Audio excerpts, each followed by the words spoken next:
that sounds good. I will not be present. More details, but yes. Oh, for the plug, I can do that. Then yeah.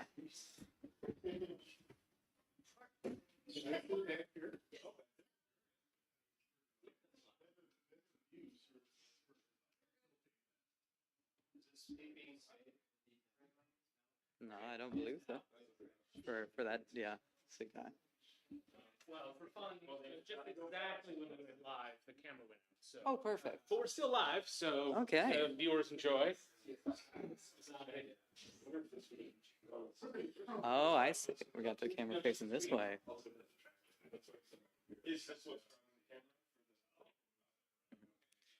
For our people on the stream, thank you for tuning in. We'll be hopefully getting our video back shortly. But if you got any glimpses before things went out, you might have noticed that we're in a new location. Yay!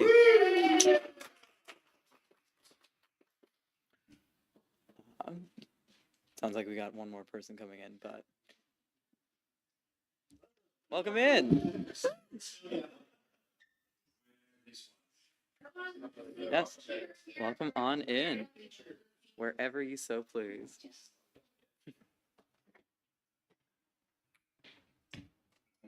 Give that a try. Alrighty. I have to walk all the way across the space to test anything. Yes. Or this is like extra fun. Mm-hmm. Yes. Yes. Round of applause for Mark again for setting up the tech for this last minute. So it works, but it's really zoomed out. Oh, perfect. So we can't really get a good look at Sam. Oh no. So what happened? So our liaison with Nerdery is no longer with them. So we are currently trying to find either a new point of contact to continue hosting events there or a new event venue. Details pending, but. Oh, the venue. Yes, if you know a good venue, one that might be accommodating and welcoming for groups of 20 to 40 people on average for board game nights and for Gamedev speaker meetups, let me know. Because we're on the hunt now. We're all good. I'm going to switch over to the slides and you can start with yourself. Alrighty, awesome. So hey, welcome in, y'all. If you're tuning in online, you're maybe seeing us in a different location. That's because we're at Noble Robot. Okay, you know how I said you could start? Yeah. I was like, why? Because that part fell short. So Okay, perfect. I'm getting my warm-ups. I feel ready. I feel verbally limber. Yes. Mark, I believe you can do this. Yes, wherever you please. Well, you might be surprised. Have longer Mhm. like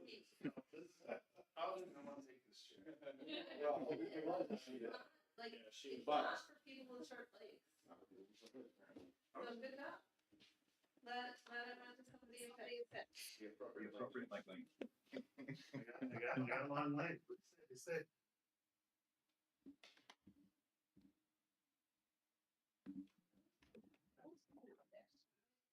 Better than a leg. Should we sing the AGDA theme song? We have one of those. Yeah. Lead the way.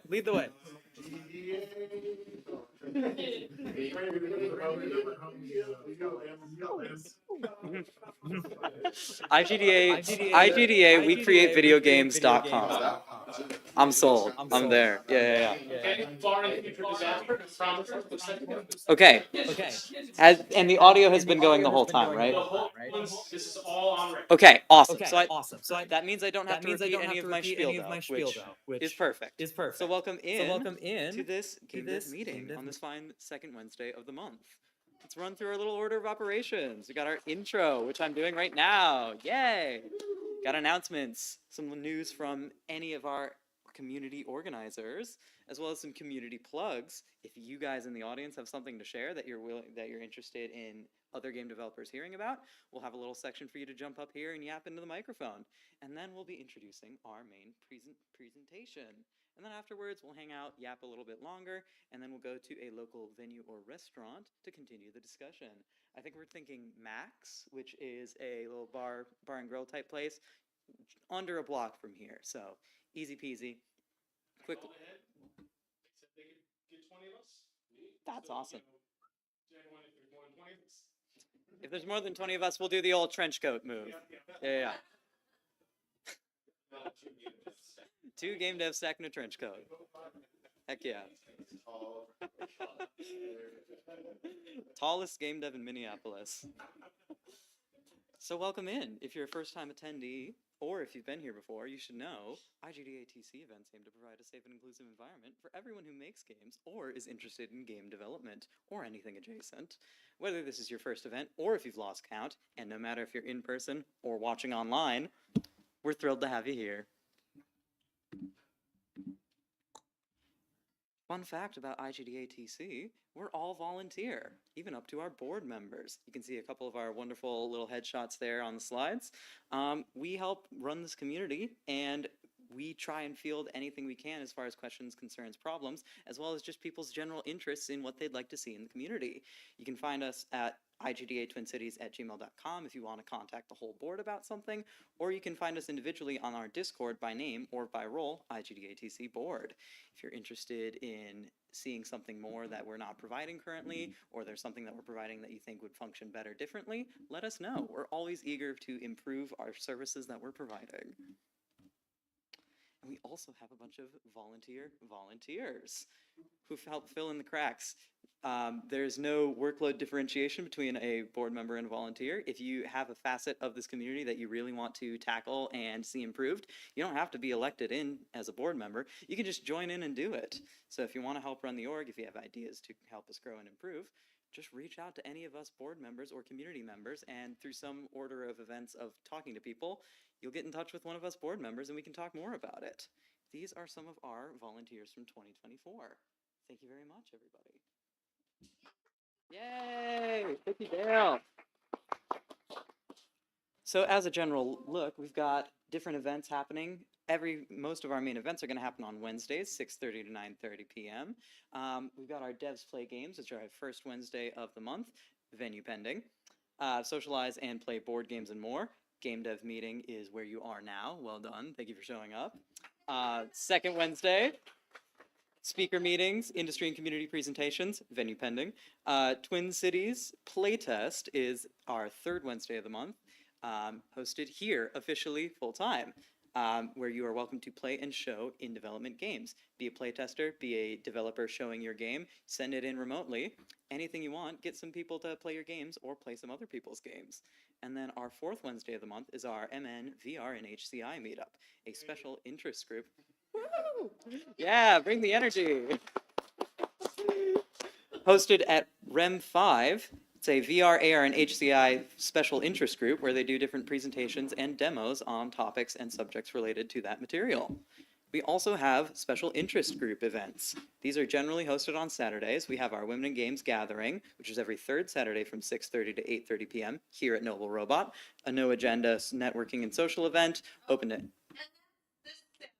That's this Saturday. So if you're interested, if you want to come swing by, Dale usually likes to bring pie, which is usually flavors determined by group poll. So you could choose this Saturday's pie.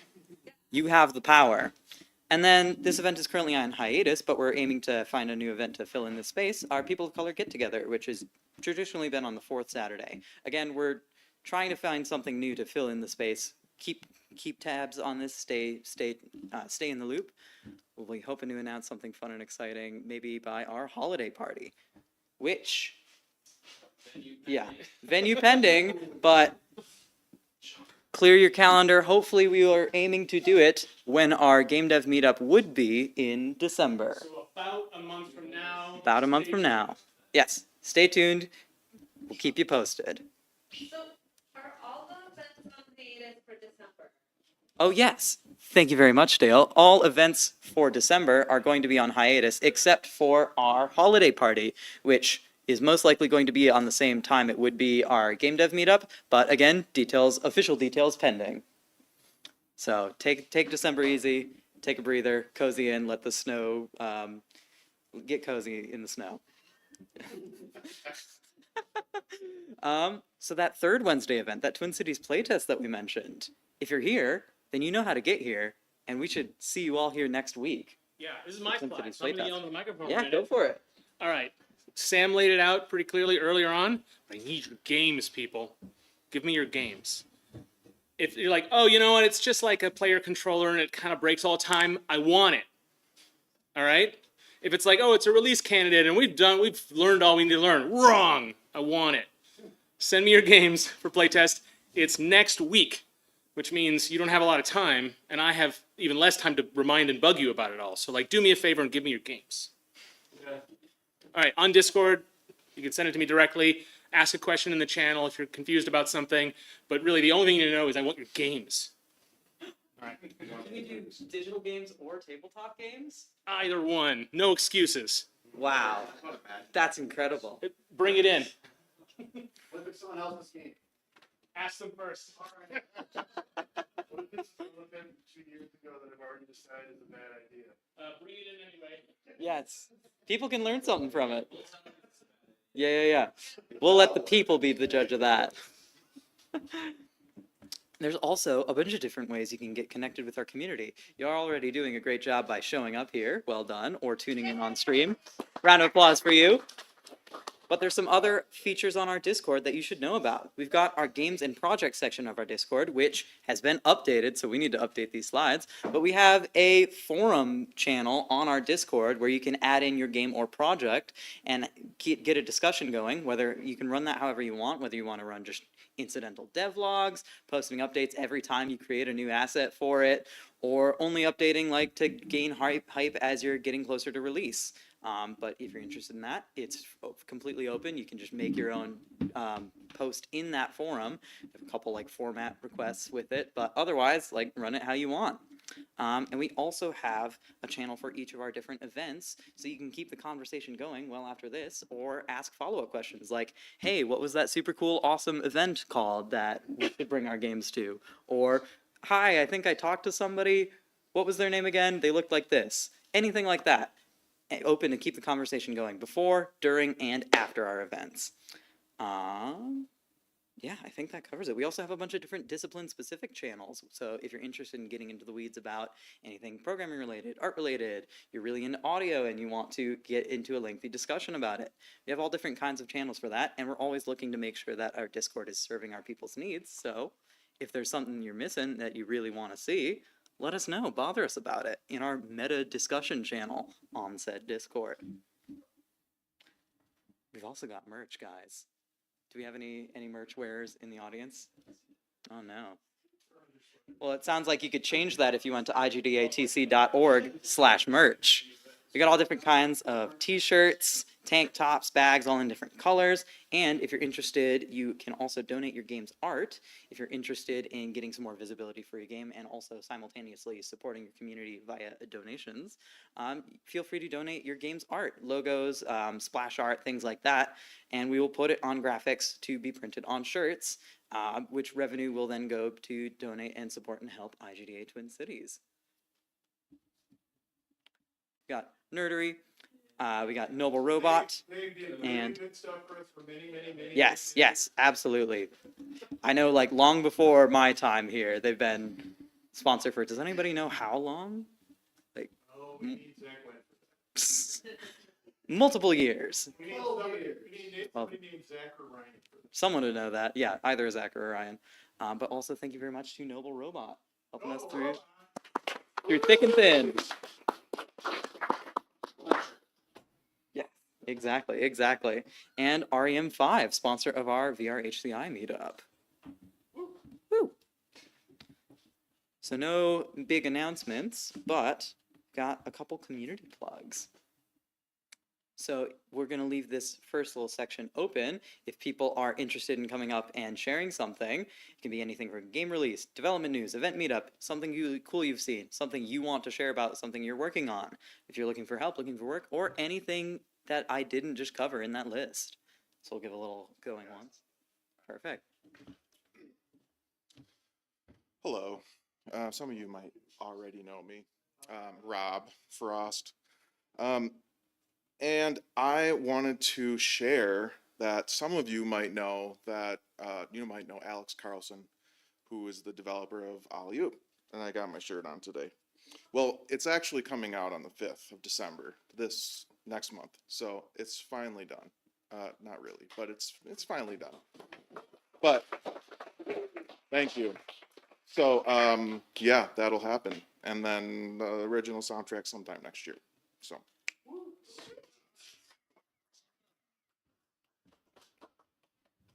Anybody else? Take Hi, a my seat. name's Scott Gamedev.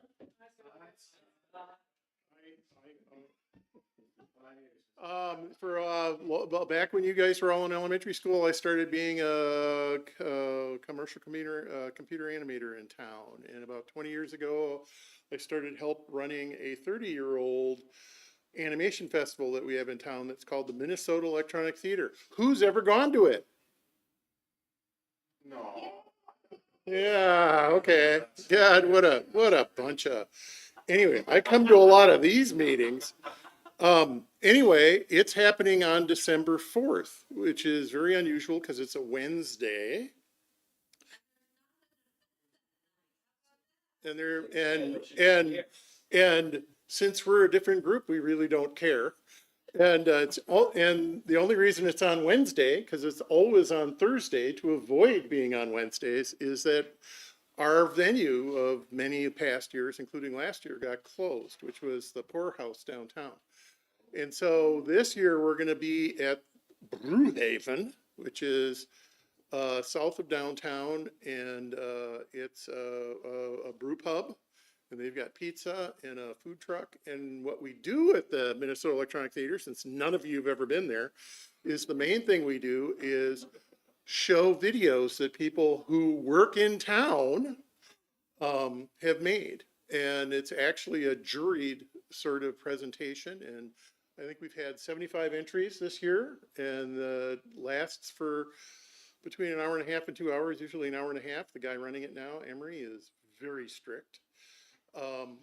And it's the really cool stuff that's being done with computer animation in town. We've often encouraged people who are doing cool things, you know, like, I don't know, with games or VR to put things in also.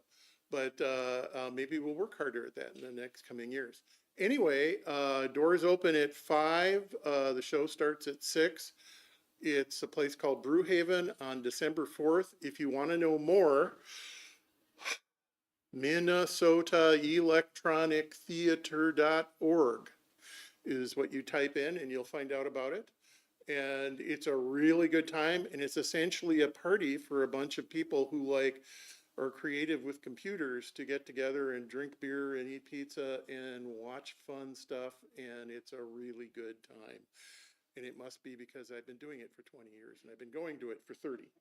Hope to see at least 2 or 3 of you there.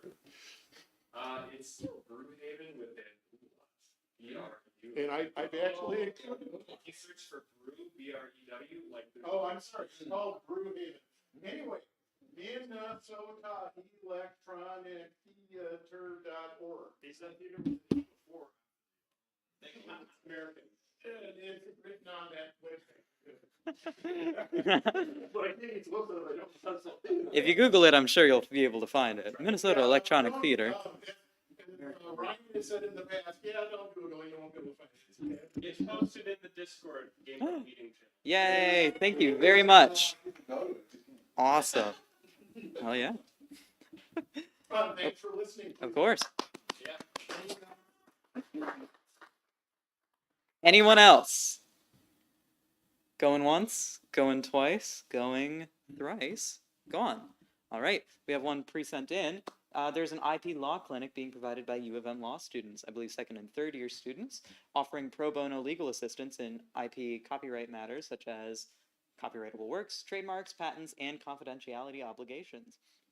If any of that stuff is stuff you're interested in, considering, something that you've been meaning to pursue but have been dragging your feet on, follow this QR code. They have a website and an application you can fill out for more information, consultations, and for general services. Again, all of it's pro bono, free, except for any fees that you would be paying for services that you're pursuing independently, like a patent application, things like that. I think it's running through the rest of this fall school semester, so there might be like a timeline of about a month left on it to get signed up, but check it out. Alrighty. Word. And my laptop just died. But I think that was our last slide. I think just the nice game nice games club.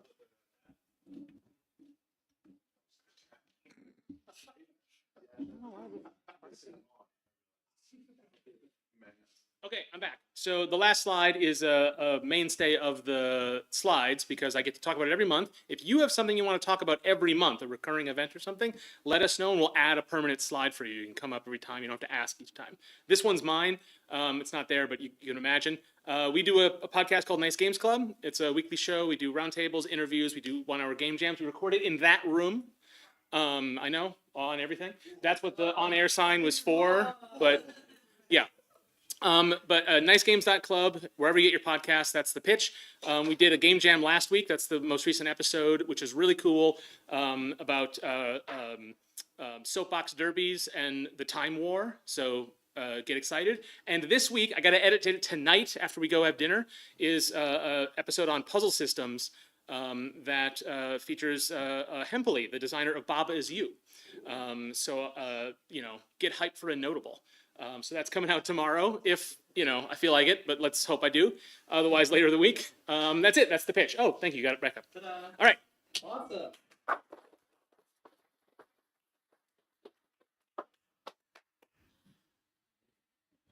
Yeah, I think that's it. Is the mega game is passed, right? Yes. Yep. Cool. How'd it go? Awesome. That's awesome. Hell yeah. Very cool. Hell yeah. Nice. Yeah. So without further ado, we will jump into our presenter of the night. Kieran, if you'd like to take it away.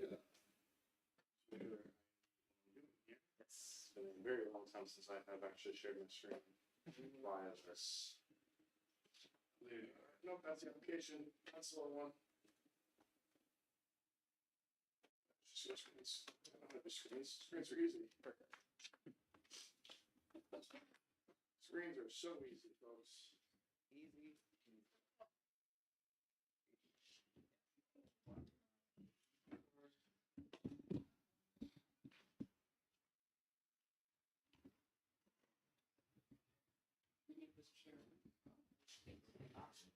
Thank you very much.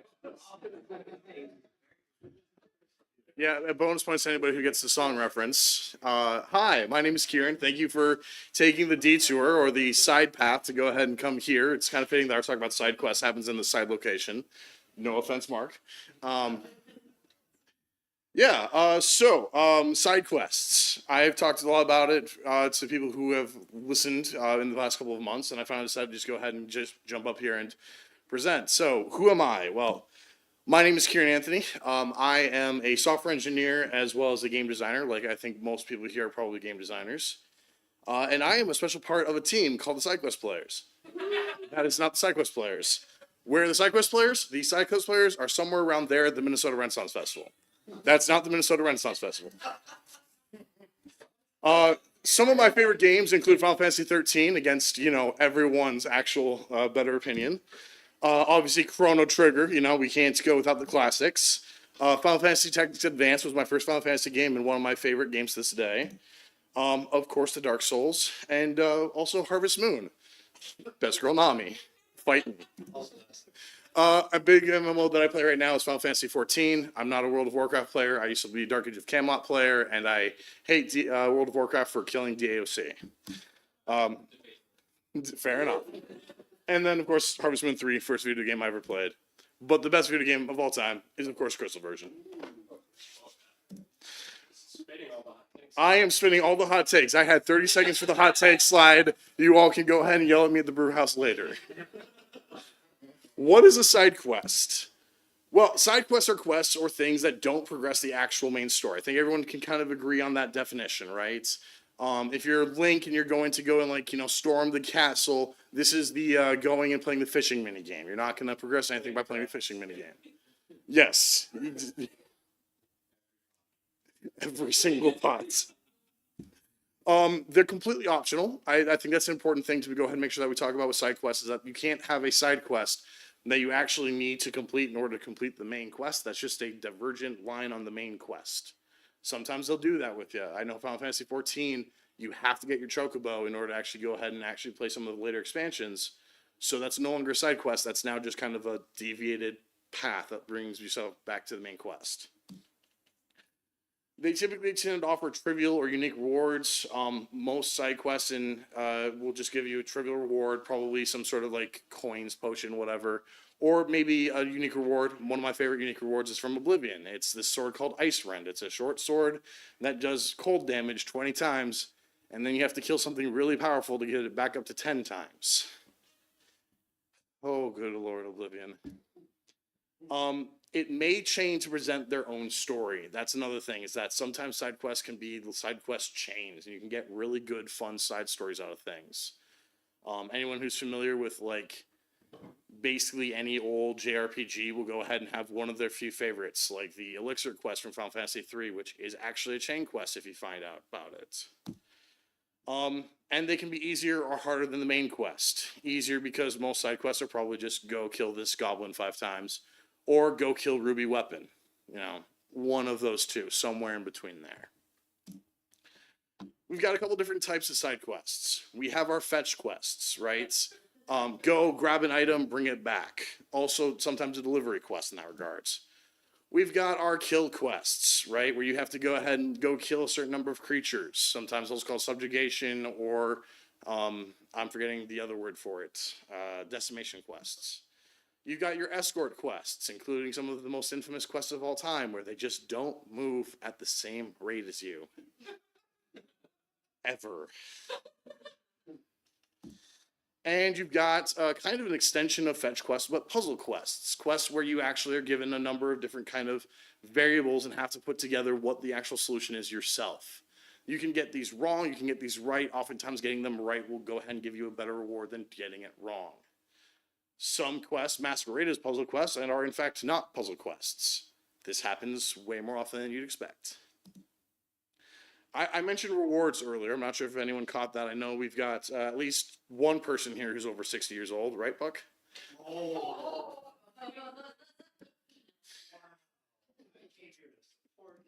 I know. Sometimes those rewards are monetary in nature, right? You get some extra gil, you get some extra gold, maybe a couple copper pieces if the peasant lord is feeling happy. Or maybe it's experience. You can go ahead and use these to level up so that you feel like the main quest is a little more easy to approach, and do different things like that. Or it's consumables, things like extra potions, extra arrows, extra whatever. Maybe it's a quick dagger or sword or something like that. It can be extra gear or equipment, right? Different options for things. I know, for example, a lot of the fun from Witcher 3 is kind of seeing where you can find different Gwent cards and such. Or it could be mini games. Again, talking about Gwent, like this can be an introduction to, hey, you've got these mini games in our system that you can go ahead and play around with when you don't want to focus on the main quest. Go ahead, now you've got access to these. But what does this have to do with the 2024 and onwards Minnesota Renaissance Festivals? Why are you asking? Because I'm part of the SideQuest players, which, as you may remember, is somewhere in the middle of Hyrule. No, wait, that's still not Hyrule. It has a lot to do with the 2024 Renaissance Festival. I'm part of a group called the SideQuest Players out there. We have a booth now. We're in the middle of everything. It's been fantastic for the last 2 years to go ahead and kind of build up this group. And what we do is we send people off on side quests. We've also got riddles. We've got some parlor games. We've got some actual real games. Some of our members know how to do contact juggling and different variations and things like that. But our primary focus has tended to be on our side quests. And when we first had to figure out how to do a side quest in real life, we had a lot of trouble. How do you make side quests real?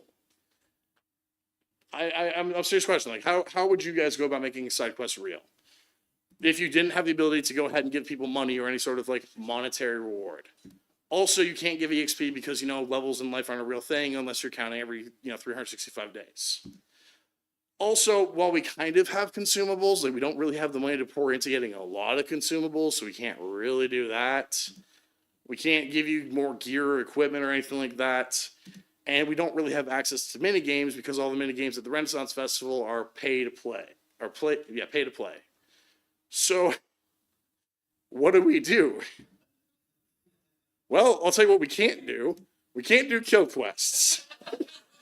Should be obvious, but I'm saying it anyways. We can't do kill quests.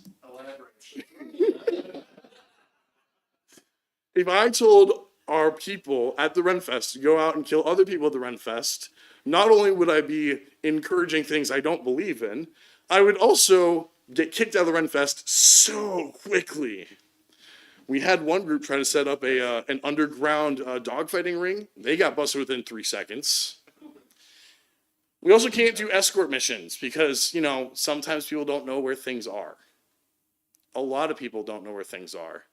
I tell people routinely, we're in the middle of, Cyrodiil. There we go. That was Cyrodiil. And people still don't know what that means as to where we actually are on the map. Not that our map is great, but that's a different story entirely. We can sort of do puzzle quests, though. It's harder, but we can still do those as long as they're willing to come back to us. And we can do fetch quests. But that's kind of about it. So, given our 5 points that we talked about earlier, we kind of can not really rely on that 4th one. May chain to present their own story.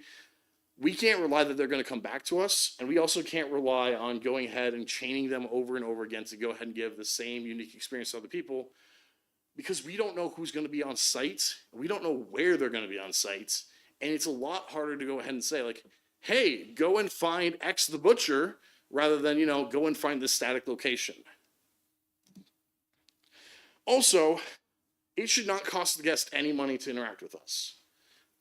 That's kind of a thing on the leadership side of the side quest players. We could have instances, put in like hey, you can go ahead and play this thing for like $1 or something like that. We decided very early on that we did not want the side quest players to be a thing that cost money, but that would go ahead and kind of like shuffle people around the Renfest to get different things and get different experiences. So we can't have it cost money. We know it needs to go ahead and get people to places that they've never been before. It needs to be completely optional, have some sort of a unique reward or some sort of trivial item. And it can be easier or harder depending on what the group is willing to do or seems like they're willing to do. But that's really not a lot of information to go on, and it doesn't help us actually decide like what that quest looks like. So one of the things I got to wondering was, what even is the point of trying to give a side quest? And that got me thinking, okay, well, why do we play side quests? Why are these even a thing?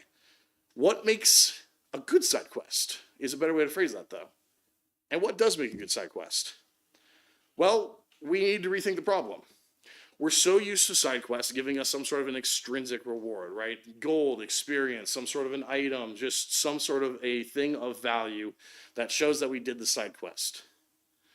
We needed to reevaluate that as getting some sort of an intrinsic reward, something that they can walk away with saying, hey, this was a fun experience.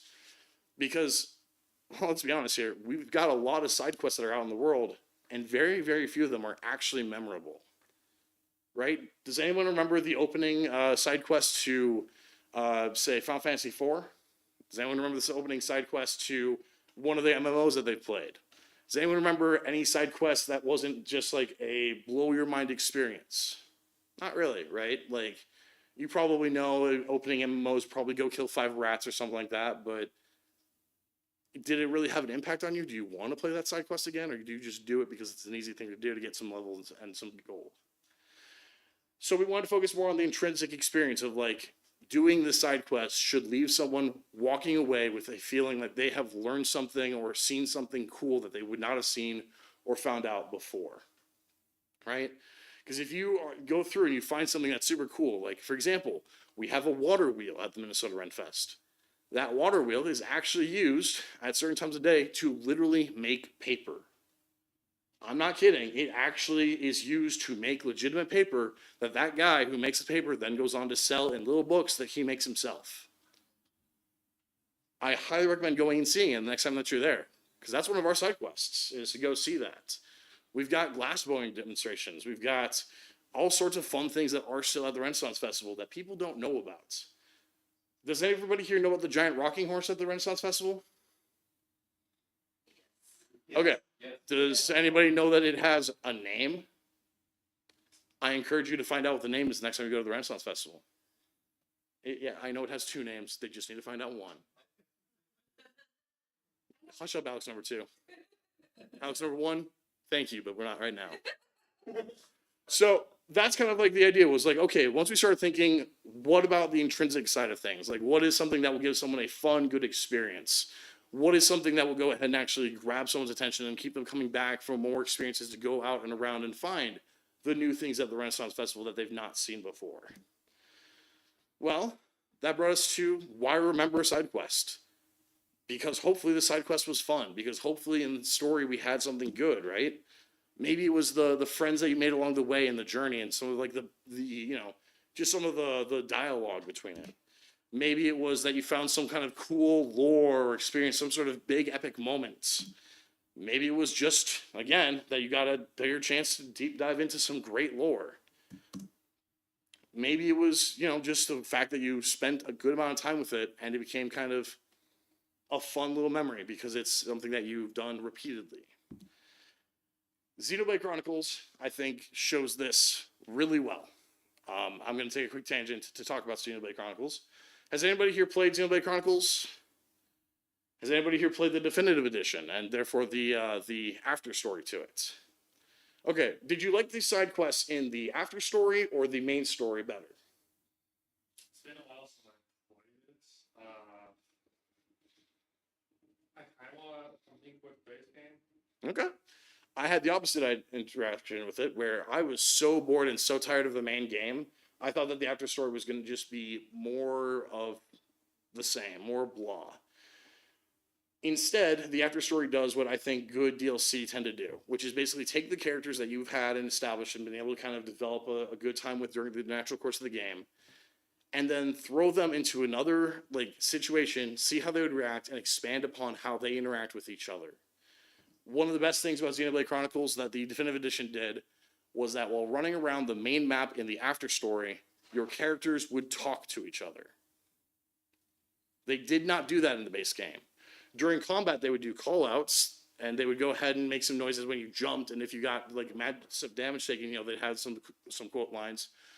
No, just running around in the after story, just running around the locations, something kind of cool would be off in the distance, and your characters would comment on it. And it wasn't an interaction that you had to manually queue up or anything like that. They would just do it. And that made the game feel so much more alive and so much more fun to play doing it that way. By the time that I was done with the after story, I wasn't ready for the after story to be over because I'd enjoyed it way more than the base game.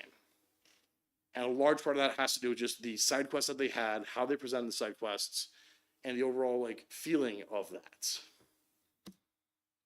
So, recontextualized. Side quests should incorporate some sort of discovery, something about either a character or about a job, some sort of whatever. Maybe it's a location. They should not be like League of Legends. I am missing a item on here, and that's unfortunate.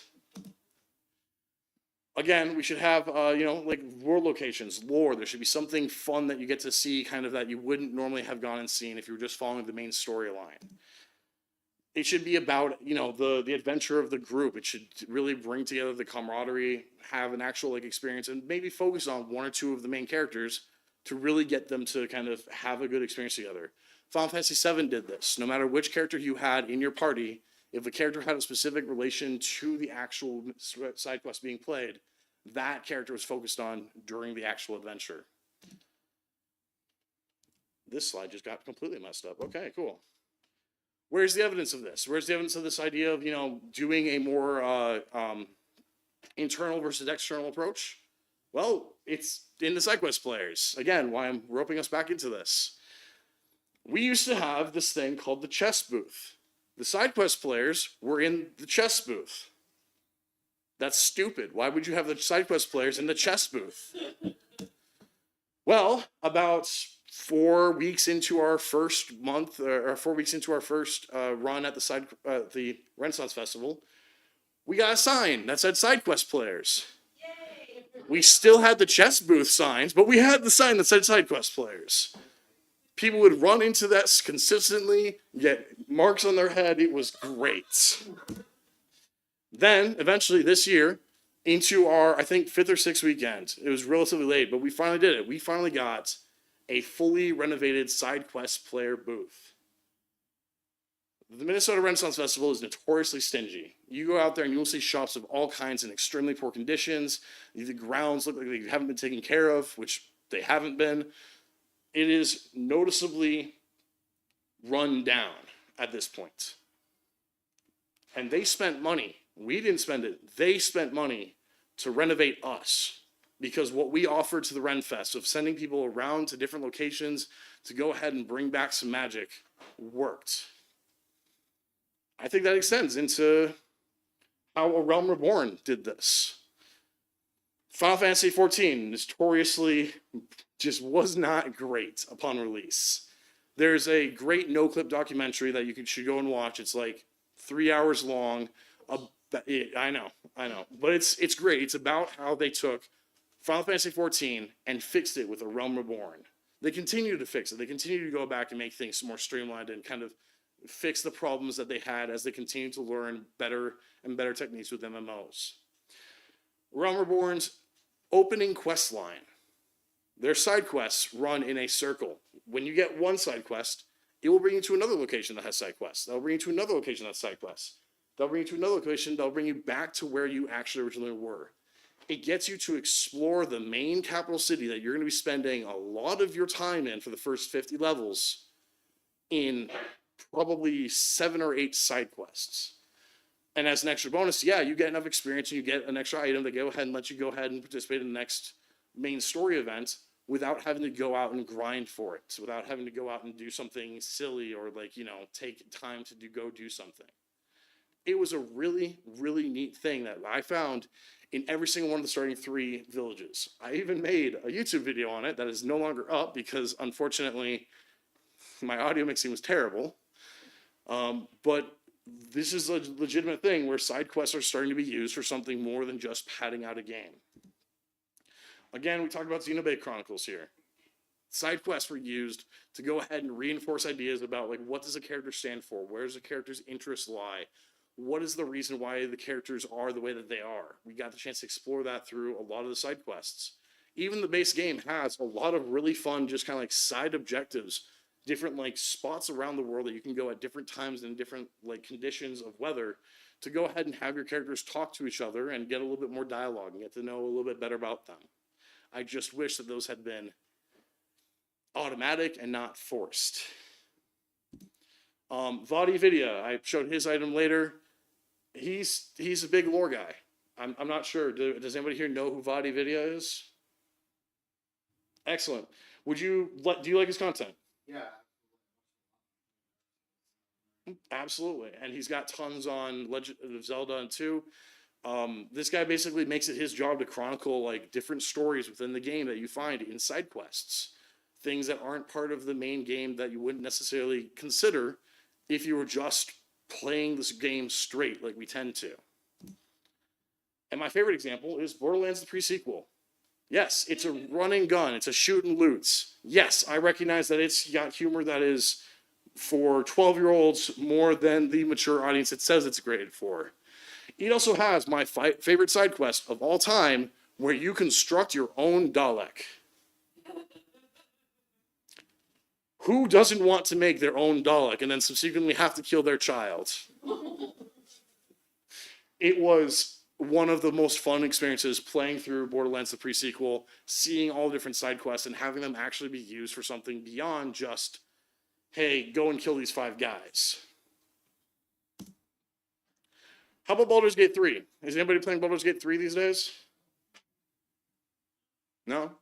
It's entirely made out of side quests. I don't know if there is actually a real main quest of that game. I haven't found it yet, if there is one.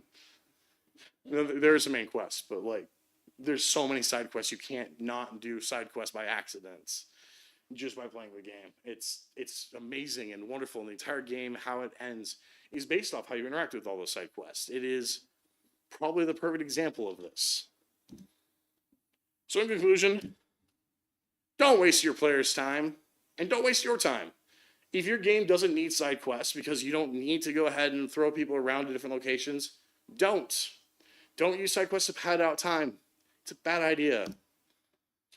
Good quests are engaging throughout the experience, whether that's through a dialogue that's only unlocked by playing through the side quest, whether that's because of the journey to get to specific vistas, whatever the reason is, they should be engaging throughout, not just at the beginning and the end. They're a great place for your characters to play around with each other, to play around with different kind of ideas of like, you know, family bickering and things like that. It's a lot of fun to see characters play during side quests, which you might not get the chance to do during the main quest because of obvious main quest objectives going on. I said this again, but it's worth repeating. These are not a tool to pad out your gameplay. Say it with me, folks. They are not a tool to pad out gameplay. I can't believe that actually worked. You all are suckers. Was that a tool to pad out your presentation? Yes, it was. It absolutely was. Yes, it was. And don't be afraid to use them after the end. If your game has side quests that are best, you know, like experience once you have a full understanding of a good party, maybe consider putting them in at the end after everything has been done. I know there's a lot of games recently that have extra content that you can go through. I mean, apparently Pokemon has an entire second campaign nowadays after you've beaten the game once. Don't be afraid to use them after the game is over. If your players want to spend more time with the characters that you've established, in the world that you've established, they will seek out things to do, and having those side quests there can be really fun. Additionally, for people who don't want to do side quests but want to experience the full main story, this is their place to check out, and that's okay. Are there any questions? Yeah, I didn't catch it during the talk. Do you have an example of something that would be a side quest that the side quest players give out? Yeah, we gave one actually. If you are going to the Run Fest, find out what the name of the giant rocking horse is. Okay. Or go and experience some of the how they make a page of paper at the water wheel. There are how many? Like over 150 at this point side quests. At least 150. You could answer riddles to that. 2,330 riddles. Of which we have written probably close to 750 of those. There are all kinds of side quests that we find. In fact, sometimes people come to us having completed their own side quests that we didn't give them, and we'll still honor it because they did something fun and unique and exciting for themselves. How do you honor? I did not mention this, you're absolutely right. We did find a way eventually to go ahead and get a little bit of a reward. We have hand stamps that we give people, or little tiny trinkets. I think we had like some buttons on pipe cleaners for the last couple of weekends at the Renaissance Festival. Yeah, a patron made them for us so we could have more things to give out people for side quest rewards. Yes. What is the origin story of the Ren Fest? Okay. So, I was celebrating my birthday by cleaning my apartments, and all of a sudden, this 60-year-old man named Puck. This 53-year-old man named Puck, who was 51 at the time, sends me a message on Facebook saying, "Hey, do you want to be part of a riddle group?" And I was like, "What?" So, yeah, no, it turns out that the old Riddle Masters of Hollow Hill, who had been the riddle group for many, many years out of the Ren Fest, wound up, they're done. They were ending their contract. They were going ahead and going on to bigger and better things. So we knew that there was going to be a gap for that. But we also knew that we needed something that was more than riddles because, I mean, yeah, but like what's going to differentiate us between the Riddle Masters of Hollow Hill? Why not just keep the name and just, So we decided, well, okay, we need something else. And what we should do should probably relate to whatever it is that we decide our group name is. We spent 3 or 4 days, I think, tossing around a bunch of different ideas. And somebody, I believe it was Ember, came up with the name SideQuest Players. Well, if we're side quest players, it was you. It was me. Ah. I got it because Tinka here would often tell people, side quests to come to it. Ah. Yep. So that was where that came from, and then it took us 3 weeks into the actual run to figure out what to do for side quests when somebody asked us the question, do you guys actually have side quests? And I was completely caught off guard and like, go find out what the name of the rocking horse is. Fully expecting there to not be a name for the rocking horse. There are, in fact, 2 names for the rocking horse. There's the official name, and there's the name that we were given that day, which we'll never let die. Petunia. Yeah. And that's the origins of the Renaissance. There wasn't really a need on their part. They didn't see anything. We just kind of came to them with this half-baked idea and then let the Renfest kind of iron out the wrinkles. Yeah. It strikes me as sort of like a combination of the fun, the riddle stuff, but then also weirdly like help desk too. That is a lot of what we've become. Yeah. Entertainment, information disguised as entertainment. Redirection with purchase. Yeah. We've gotten we had a lot of people mistake us as the information booth. We have to consistently tell them, no, we're not the information booth, but yes, we do have that information. We do actually, yes. Do you want to know what the number 1 question we get is? Where's the bathroom? Where are the privies? For context, we are literally right across the road from the privies, the bathrooms. Yes. Is there a leader? There is not a leaderboard, but I do know how many the number one group for completing side quests completed 52 side quests in one day. It's a verbal board. It is a verbal board. They're no longer allowed to partake of the side quests. Yes. They consider doing like team things. We have there's been a lot of different ideas as far as like what we can do to kind of make it more engaging. One of the things we're looking into right now is getting adventurer cards, but those obviously would cost us money to go ahead and print off and things like that. So we're trying to figure out how we can make that equitable for both ourselves and also the people who are coming and doing our actual adventures. One thing that we have is like, again, we have in the event that we forget the stamps for some reason, we offer double EXP weekends, but we have no way to track the experience that somebody has gotten. So that's kind of one of our first things. We did have 2 groups. Actually, one of my favorite stories from this last Renfest, it was a bride party, and the bridesmaid party and the groom's party were both there on the same day, not having known that they were both going to be there on the same day. So yeah, it was great. So like when they found out that they were both there, first the screaming match, followed by okay folks, you know what? We can tell you whose fault it is. Whoever completes less side quests is at fault.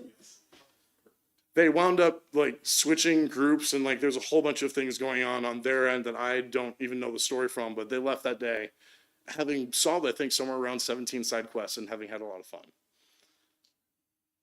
So you said the festival itself sort of has embraced you. Yes. Why? Mainly because we've been able to get people into spots of the festival that there hasn't been a lot of traffic for a lot of years. How do they know that? Because the actual people that we connect with have been telling the festival that. Yeah, or telling us that. There's a Community is yeah, connected. the community is like actually connecting, and like we are getting stories from the actual vendors saying, hey, you know, we got this group in that would have never normally come into our shop, and they did this thing with us, and they had the most fun, and then they left and they bought stuff. Or one of our other favorites, there's a group of mermaids that are on site. Very popular with children, very popular with drunk adults, you know, that group. But they felt extremely disconnected from the rest of the Renfest because, you know, when you're stuck in a tank wearing a fish, you know, a fish bottom half, it's hard to, right. Yeah, and they don't talk, so it's hard to like for them to really connect with the rest of the group. Having us send people to them, having you know, like the knowledge of like, hey, we came here because of SideQuest players. Here's a way for you to interact with us. That has made their life there a lot better because now people are coming in knowing about the fact that there are fish dances and that there's this thing called the bubble sport and all kinds of just different baloney that they came up with on the spot that we throw onto side quests. Yes. Have you collaborated with any of other vendors yet? Like Yeah. Cool. So like I said, we have about 150 side quests. We have approximately 75 vendor side quests, 50 entertainment side quests, and 25 roaming people side quests. None of them donated prizes. Oh God. One of our very first side quests was there was this banana that got stuck in the window of one of the cottages out there. And it somehow managed to survive like 2 or 3 weeks without going rotten. Nobody was sure if it was being replaced during the week or what was going on, but it was the magical fruits. So one of our entertainment people, a singer by the name of Gus the Bardic Troubadour, came up with a song called The Magic Fruits, and then bought a bunch of mini plastic bananas to hand out to people who asked him about the magic fruits. That became one of our most like popular side quests, with people coming up to us saying, "Hey, do you have a side quest about the magic fruits?" Yes. Yes, we do. And I'll mention too, any of our side things that we send to specific people, we have talked with the people already. Okay, Yeah. Like, That's cool. never make a side quest that hasn't been Got it. cleared. All Yeah. side quests are done to be safe, consensual, and Free. free. Yeah. So one of the other members of my group mentioned that all of our side quests are designed to be safe, consensual, and free. We don't want people to be getting injured on these. We want everyone that's going into this knowing that the other person is ready for and expecting this, and we want everyone that goes into it not to be blinded with having to pay $5 or something. Because not everyone's coming out to Runfest to spend money on different games and things. Some kids, right, have like $20. Yeah. Is to reinvigorate the energy of the Yeah. Yeah. It should be free. Now we do have some side quests that are age locked, and we do have some side quests that do actually cost money, but we are very upfront with those ones when somebody says, like, for example, Tomato Justice is one of the most popular booths out at Renfest, where people will throw tomatoes at a man who is screaming insults at them. He is witty, he is clever, and no, I have no idea why he's locked up behind that wall. I have heard stories, yeah. They're never the same story, though. So it's kind of like those ones where somebody's like specifically looking for something and they're already willing to spend money on. Yeah, we do have side quests for that, but a lot of people have limited funds coming out there and will immediately run away if we don't mention that these things are free. Okay, so like the magic banana or magic fruit, Mhm. is there any other things that like you like sort of looks like something mysterious and you just make up something about it? So the question was, like the magic banana, the magic fruit, was there anything else that we found that was like, oh, that looks kind of mysterious? Do we make up something about it? Yes. All the time. That's all. This year it's the TARDIS. The Yes. TARDIS moved every weekend. So our most popular, one of our top requests was find the TARDIS. Find the TARDIS. Have Yeah. a painting taken of you. Yeah. Show it to us. Yes. You might be way ahead of me on this, but I was just thinking about a quest format that I've seen like in the recent Zelda games Mhm. that could be really well suited to what you're doing is get a photo of such and such quests. We have a number of those get a photo of such and such quests. Yes. One of our, for example, there is a shop called Badger Blades right across on the other side of the buildings from us.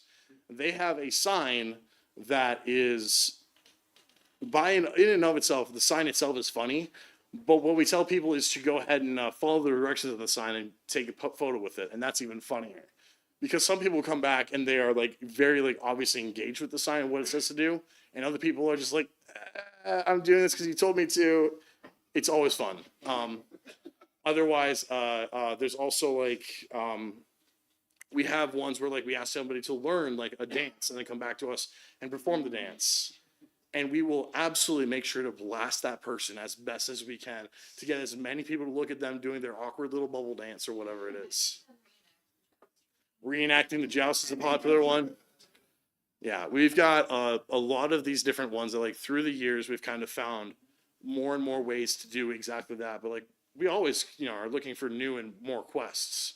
One of the big things, like I said, that we've been trying to figure out how to do is get our fellow cast members involved. The Minnesota Renaissance Festival is unique in that they have a moving cast. They have actual members who are out and about, like wandering the site, and will interact with you. Some of them, like the Royal Navy, have been a long stay. Some of them are new ones, like the postman from this year and such. We want to find ways to go ahead and empower them and send people looking for them to go ahead and kind of get them more recognized so that they kind of stand out and are elevated. But it's really hard to, say like, go find a person in a purple outfit, that's doing this thing. Cause first off, you don't know where on the like 3 or 4 acre place that we're at is where they're going to be. You don't know if they're going to be in the middle of doing something else. There's all kinds of things that you have to kind of balance with that. And that's the way it is. Yes. Do you guys have an iconic collectible item that's scattered in numerous amounts across the Renaissance? Oh my God. We do not. Can we use that? I gotta get like some royalties for that. I'm willing to name, I can't name you King. Unfortunately, King Henry would throw a fit, but. Yeah, can I have the answer? Absolutely.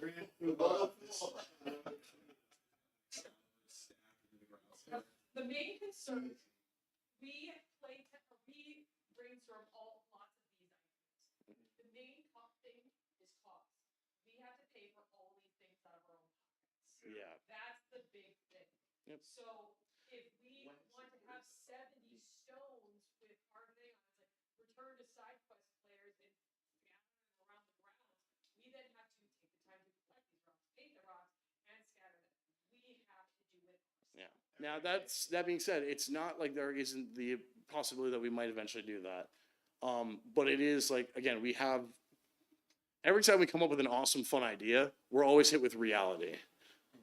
I think that's true with any game design style. Yeah. And it's like, oh, I gotta code that and spend the time. We do offer the super awesome free bumper stickers if you donate 2 or more. Yep. If you. Yeah. I'm showing that I am actually over 60, I have a bad memory here. That's how you monetize it? Do you make So, we do by accepting tips. Okay. That is how we monetized it, is we've got, if you donate $2, we will go ahead and give you a little sticker that says SideQuest players. Otherwise, it's primarily all based off tips. Ironically enough, though, the side quests are not where we make the majority of our money. It is actually through the riddle side that we make the majority of our money because we've got more interactions with them to be able to kind of like throw in little hints about like, you should tip us and things like that. One of my favorites, for example, is if you don't know the answer, it's okay. We'll drag you to it kicking and screaming. Or for $20, we'll give you the answer. That has worked 3 times now. We're also in talks of some of the riddles that we have been making this year have been cruel. And I don't just mean like cruel by our standards. I mean cruel by internet standards.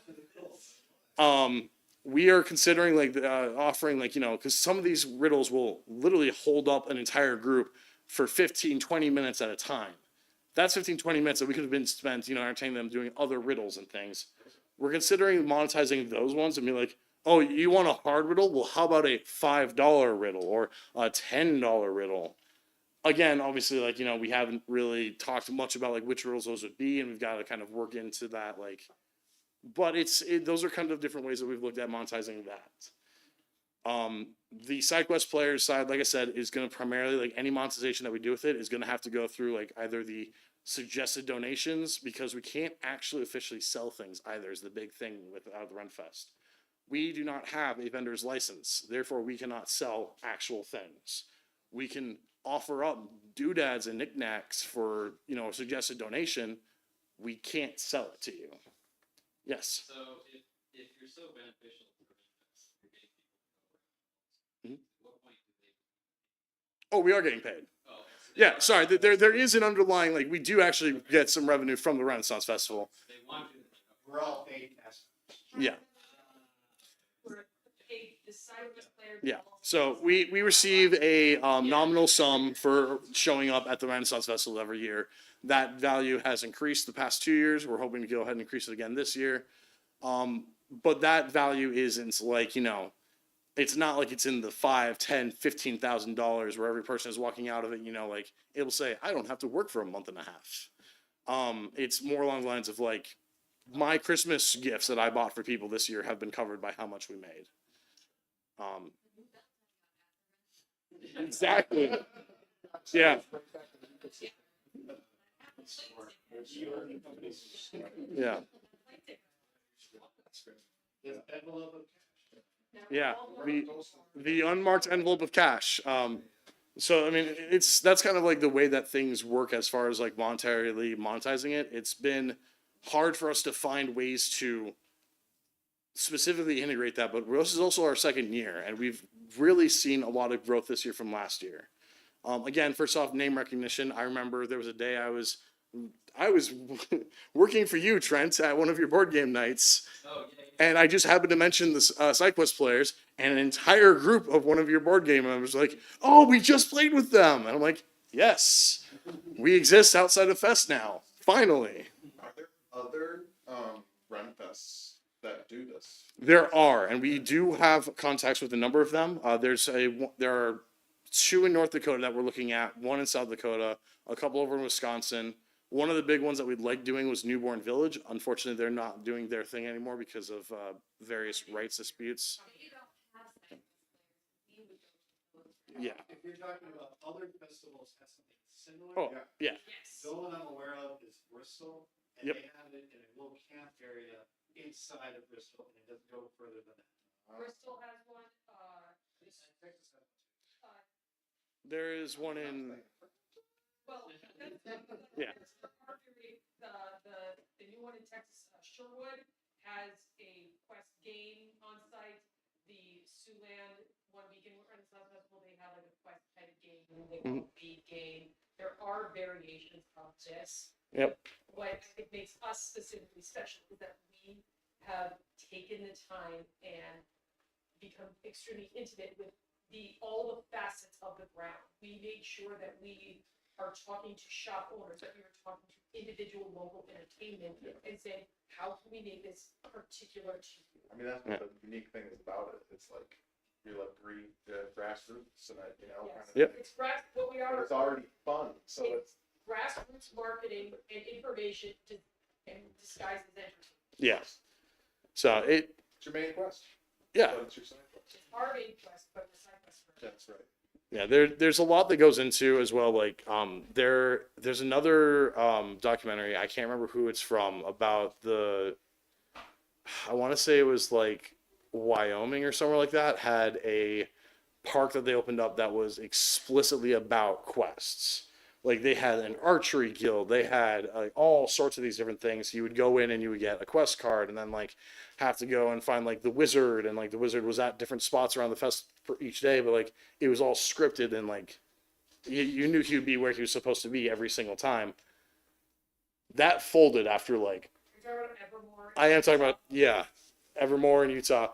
I highly recommend looking up the Evermore, just learning about the quests from Evermore, because it was a great way to not do quests. Yes. Just realizing I think I've encountered side quests at other institutions, like museums or something. When you're a kid and you go on a field trip to the museum, and then you get a paper that has, you go and collect stamps from different exhibits. That's a side Yeah. quest. That's right, folks. Homework is a side quest, but it's also part of your main quest, so make sure you do it. Yeah. Yes. Now, having your own success, there's also people that will show up and kind of have the same idea, thinking that they're unique. We had 2 people last year, or at least 2 groups and another person, Yeah. who were giving out side quests, not knowing that was our act.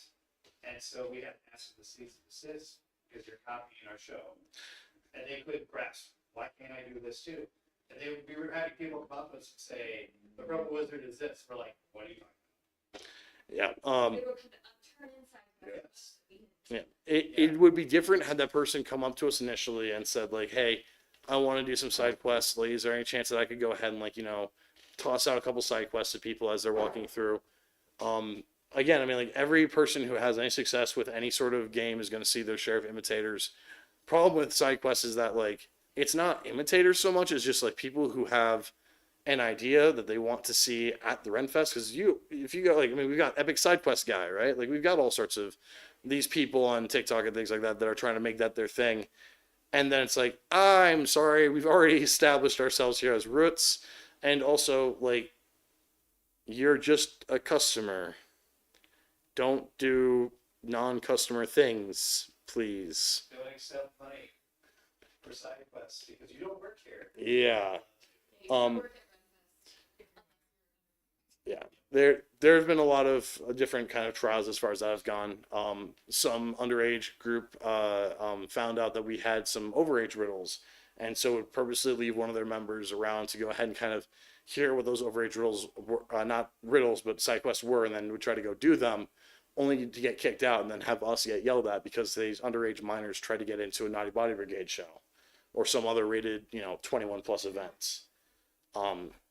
That was another one of the considerations and why we kind of like were questioning if we should have the over 21 events. But I think based off the results that we've seen with like how many people will love those 21 plus things, like those are definitely one of the greatest things to put in there.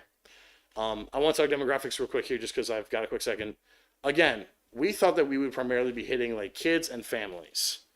We did not expect to be hitting kids, families, teenagers, drunk adults, undrunk adults, drunk grandparents of the adults.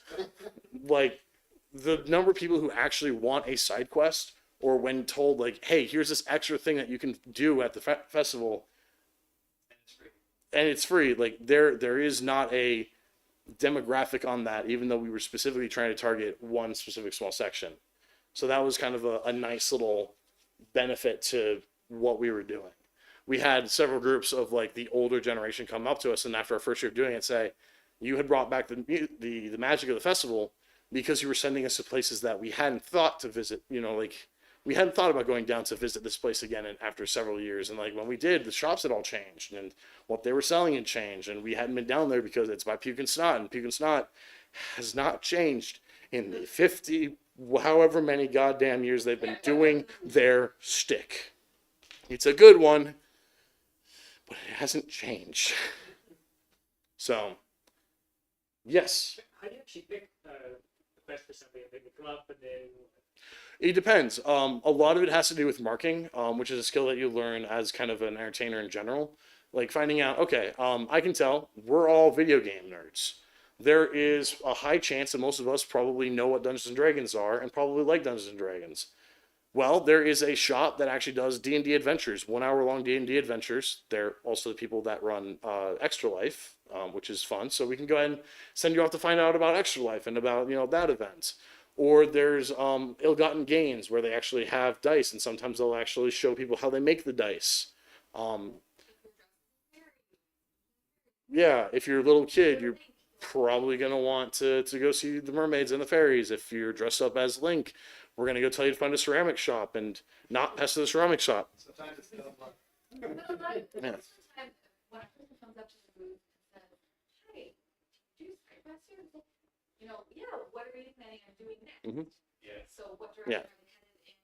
What's something they want to do there? And then we can tailor a side quest to whatever they're trying to do. Yep, and that's another big thing is leading side quests.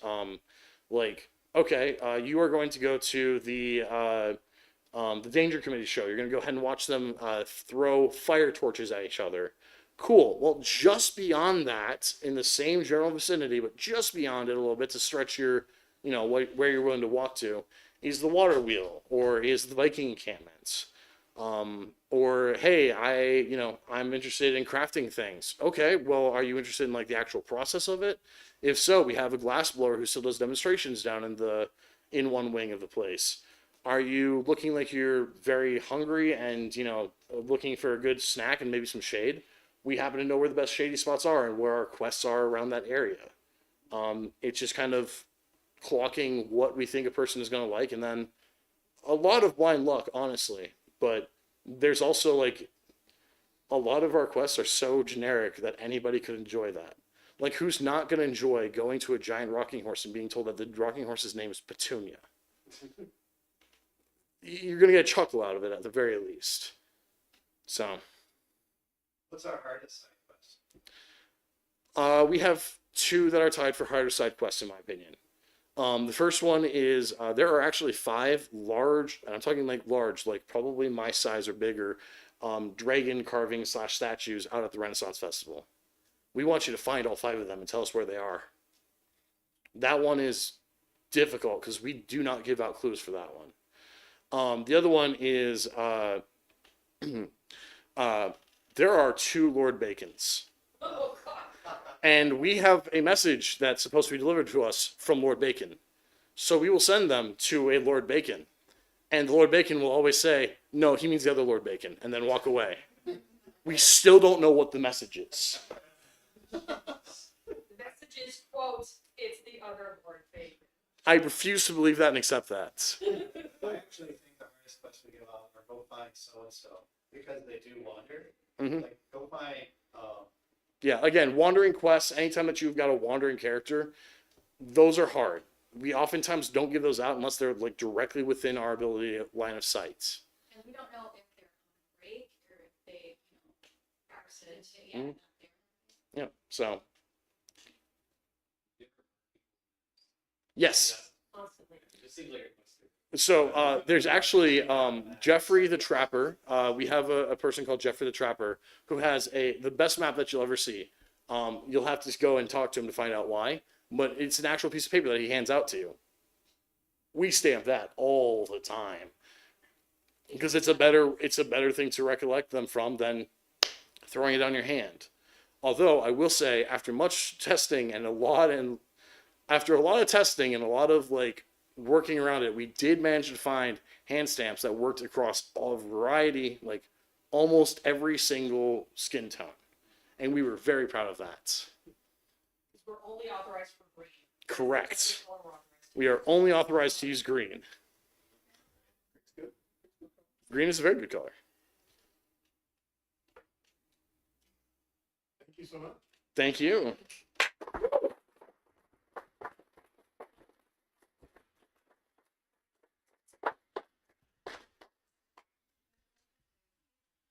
Yes, you can find us on Facebook. You can find us on Instagram, and then also there will be a link to my YouTube channel coming up, and a variation of this speech will be going up on there. And you can also check out the full recording for this on IGDATC, youtube.com/IGDATC. probably. Some order of operations. IGDATC on YouTube. Searching that works. Exactly. Yes. Be resourceful. Something like that. Those 2 words will get you somewhere. Yeah. Igda. Igdak. Thank you very much, everybody, for joining us, for tuning in whatever capacity you are here. Thank you to Noble Robot again for hosting us. Woohoo. To our friends on the stream, we're going to go off the grid here and continue conversation and end up somewhere to eat. Thank you very much for tuning in, and hope to see you in the future. Mwah. Bye.